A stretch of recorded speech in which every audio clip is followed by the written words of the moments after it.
Muchísimas gracias a Funcasor por la presentación. Y seguimos ahora y voy a invitar a Fran Senker Castro, que es psicólogo especialista en audición y lenguaje y técnico especialista en audiología protésica de la Clínica Barajas. Nos va a hablar de cómo afecta la COVID-19 a la audición.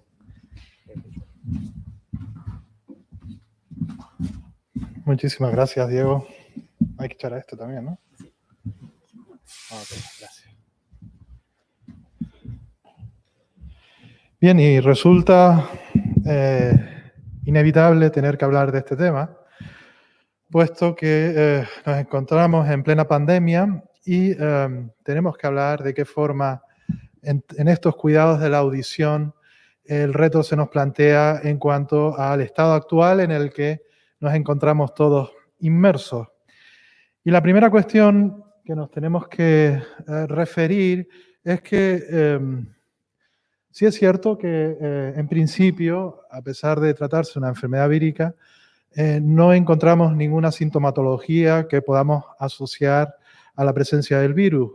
Es decir, dentro de los síntomas que padecen este tipo de personas que padecen esta infección, pues no se encuentra en principio ninguna relación con la audición, aunque probablemente pasado el tiempo y que podamos estudiar un poco mejor este tipo de pacientes, probablemente, pues al igual que ocurre con otras enfermedades infecciosas, puede ser que sí encontremos algún tipo de relación. Pero eso no quiere decir que el COVID no esté afectando de alguna manera a la audición entendida, no desde un punto estrictamente fisiológico, biológico, o un punto estrictamente desde la cuestión de la fisiología del organismo, sino visto desde una cuestión de la salud entendida de una forma más amplia. Sí que empezamos viendo unas ciertas casualidades, por decirlo de alguna forma, o de correlaciones entre estadísticas que nos van a prestar atención o nos van a obligar que prestemos atención al fenómeno desde forma de vista. En la primera diapositiva que les traigo aquí, a la derecha, tienen ustedes la incidencia de los casos durante el mes de marzo y a la derecha tienen ustedes lo que es la incidencia o la prevalencia de la pérdida auditiva en función de la edad. Ambas gráficas están refiriéndose a la edad. Y lo primero que podemos ver es una tendencia clara en que en ambas enfermedades, si me permiten usar la palabra enfermedad también para la discapacidad de la sordera, vemos que hay una mayor prevalencia a medida que aumenta la edad. Entonces, si bien es cierto que el COVID no padece o no induce a una pérdida auditiva, sí que nos vamos a encontrar mucha población de determinada edad con COVID que sí padece una pérdida auditiva. Y esto tiene un impacto importante en la vida de estas personas, tanto en el confinamiento que hemos vivido y que todos tenemos experiencias directas de lo que ha podido suponer estas restricciones que nos han impuesto en cuanto a la comunicación y la audición entendida desde un punto de vista amplio.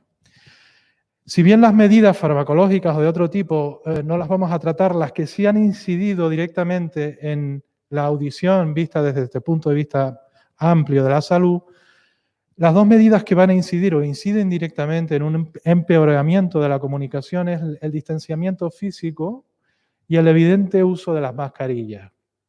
Y les voy a poner a continuación un ejemplo que estoy seguro que todos hemos vivido y que yo he tratado de referir aquí porque es una vivencia que a mí me ocurrió y estoy seguro que a ustedes también en algún momento les ha pasado, y quiero que ustedes se imaginen o se pongan en el lugar de lo que sería esa misma experiencia en el caso de una persona sorda o con una pérdida auditiva.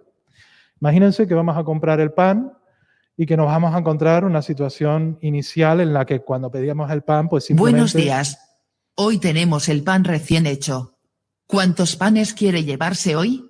El habla, en principio, con una buena ayuda técnica o la inteligibilidad que íbamos a tener iba a ser relativamente adecuada, pero el uso de la mascarilla, la distancia física mínima de 2 metros y el uso de una mampara van a degradar de alguna forma la señal del habla, haciendo que lo que en principio entendíamos perfectamente lo escucháramos de esta manera. Buenos días. Hoy tenemos el pan recién hecho. ¿Cuántos panes quiere llevarse hoy? Hemos eliminado prácticamente todas las frecuencias agudas, de forma que la mascarilla y la mampara están actuando como un filtro de paso bajo. Pero todos sabemos que normalmente nuestros entornos no son así de silenciosos. Cuando vamos a un sitio normalmente hay ruido de fondo y además encima también hay música puesta o ruidos que de alguna forma todavía degradan mucho más la señal. Y lo que nos vamos a encontrar es una situación así. Buenos días. Hoy tenemos el pan recién hecho. ¿Cuántos panes quiere llevar? Es decir, una situación muy complicada que ha hecho que, si bien no podemos vincularla directamente al COVID, sí ha generado una situación en la población normoyente, pero también en la población, evidentemente, con algún tipo de discapacidad auditiva, de incrementar la accesibilidad o, digamos, ha supuesto volver a una situación donde las barreras de la comunicación se instauran de una forma mucho más clara. El uso de la mascarilla, evidentemente, trae una consecuencia directa, que es reduce, elimina la expresión facial, atenúa, evidentemente, el espectro del habla y lo altera de alguna forma.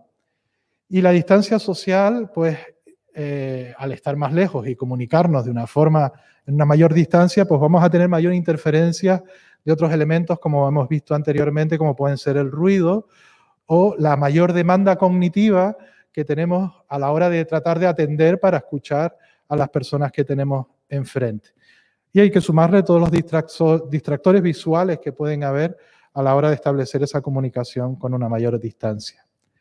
Permítanme que muy rápidamente y brevemente les hable acerca de las mascarillas, porque aquí también creo que desde el punto de vista audiológico existen algunas ideas en esta velocidad de cómo van sucediendo las cosas no muy claras en cuanto a cómo afectan al habla. Y lo importante para alguien como nosotros, que tratamos de habilitar la condición de escuchar, es que podamos observar de qué manera se puede ver perjudicada la comunicación por estas medidas que se han tomado.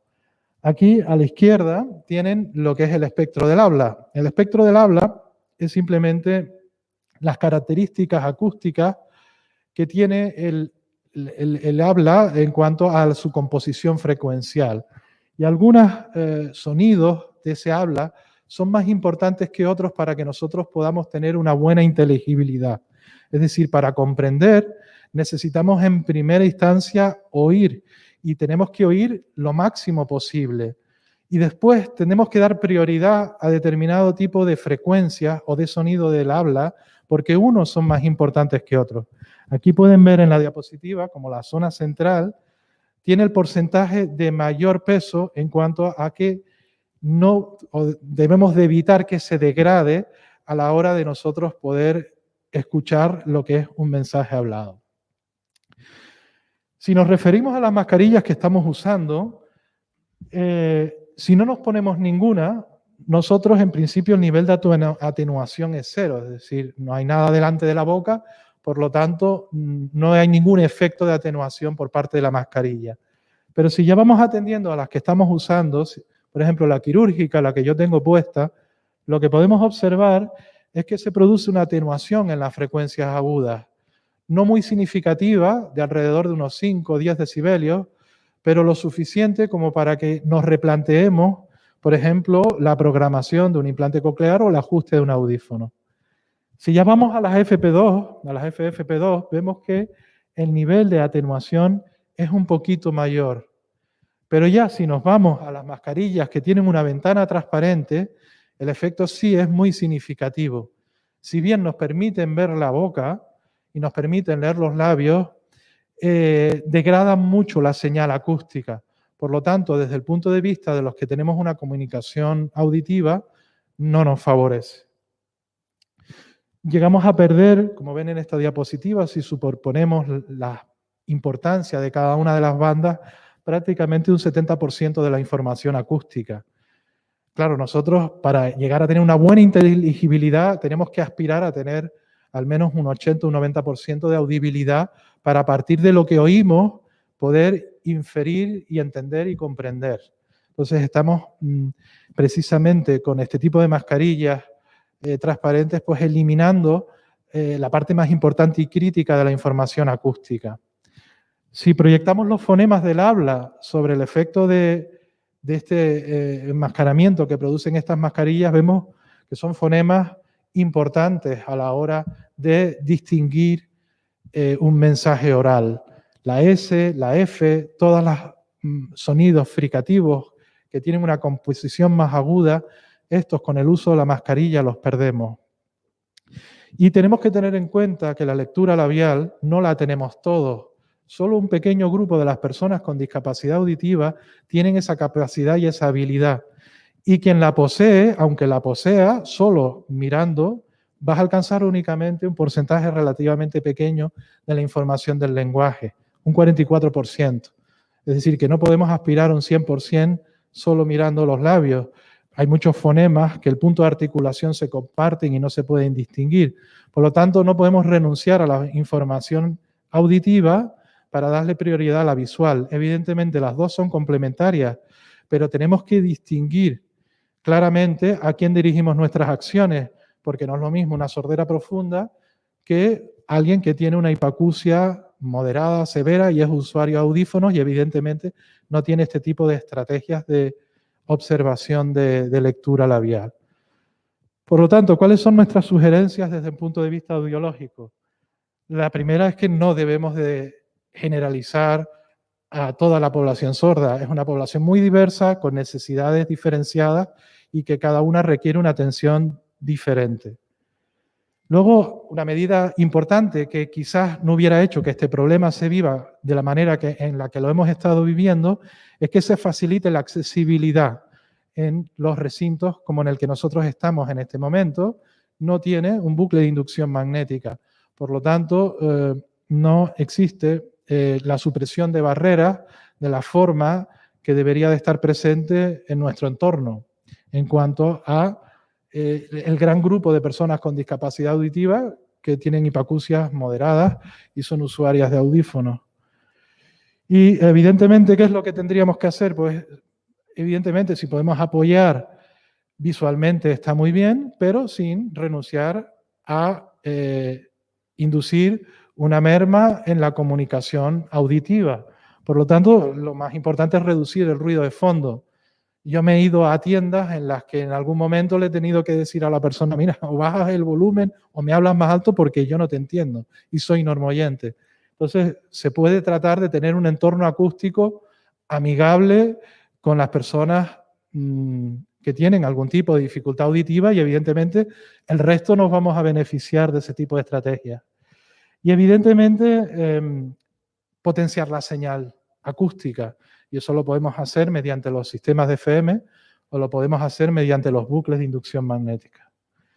Y el último punto sería quizás ya más concerniente a las personas que trabajamos directamente con la población con pérdida auditiva, atender a esta nueva realidad, esta nueva normalidad en la que estamos viviendo desde el punto de vista acústico. Evidentemente el uso de las mascarillas también nos hace que pensemos que la atención que damos tiene que acondicionarse de alguna forma a este perfil que les he enseñado del espectro del habla, de cómo se ve afectado por el uso de las mascarillas. Y por mi parte, muchísimas gracias por atender y espero haber transmitido esta idea. Gracias.